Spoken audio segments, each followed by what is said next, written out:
मैं वादा करता हूं कि कभी तुम्हारा दिल नहीं तोड़ूंगा, कभी तुम्हारा साथ नहीं छोड़ूंगा। तुम्हारा ख्याल मैं अपनी जान से भी ज्यादा रखूंगा। अगर कोई और रास्ता नहीं बचा तो मैं बिना सोचे समझे पानी में कूद पड़ूंगा। माता रानी के सामने वचन देता हूँ, मेरा दिल, मेरी रूह, मेरा हर लम्हा सिर्फ और सिर्फ तुम्हारा रहेगा।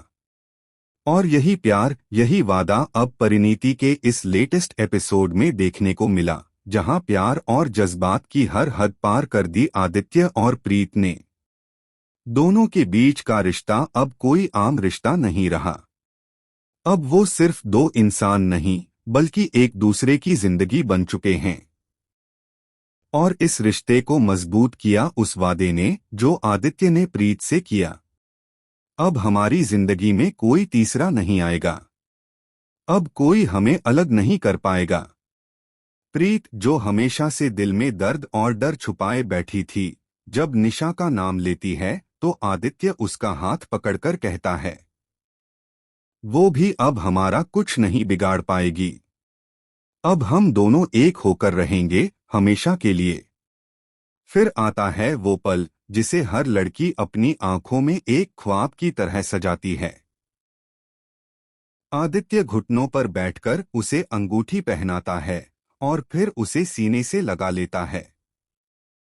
प्रीत की आंखों से आंसू बह रहे हैं। ये आंसू दर्द के नहीं, बल्कि उस सुकून के हैं जो उसे आज पहली बार मिला है।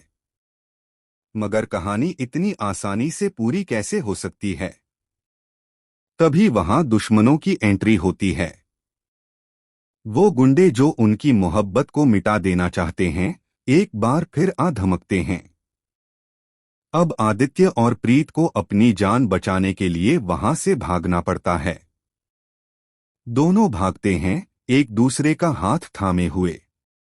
भागते भागते वो एक पहाड़ी के किनारे पहुंचते हैं, जहां नीचे सिर्फ पानी ही पानी है।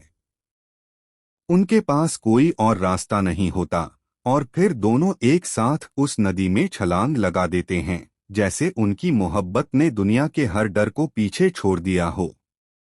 पानी की ठंडक तो कुछ नहीं, असली ठंड प्रीत के शरीर में उतर जाती है।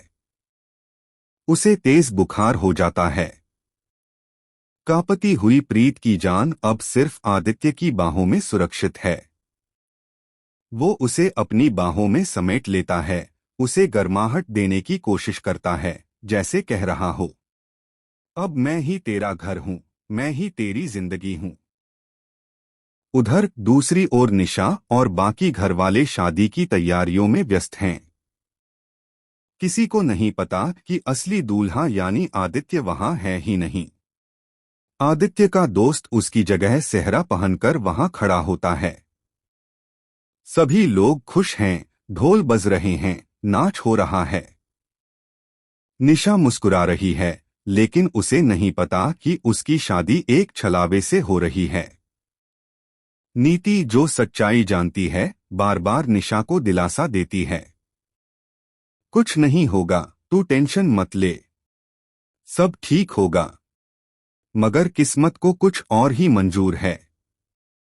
जैसे ही सेहरे वाला अपना चेहरा उठाता है, पूरा घर सन्न रह जाता है। सबके होश उड़ जाते हैं, यह आदित्य नहीं है तो असली दूल्हा गया कहाँ? अब सब समझ जाते हैं कि कुछ बहुत बड़ा छुपाया गया है। इधर आदित्य और प्रीत एक नई जिंदगी की शुरुआत कर चुके हैं।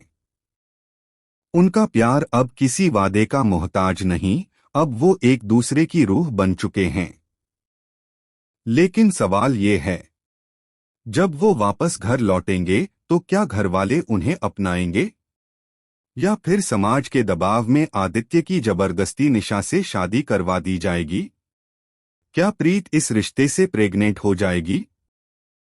क्या आदित्य उसे स्वीकार करेगा, या फिर उसकी मोहब्बत को समाज की दीवारों में कैद कर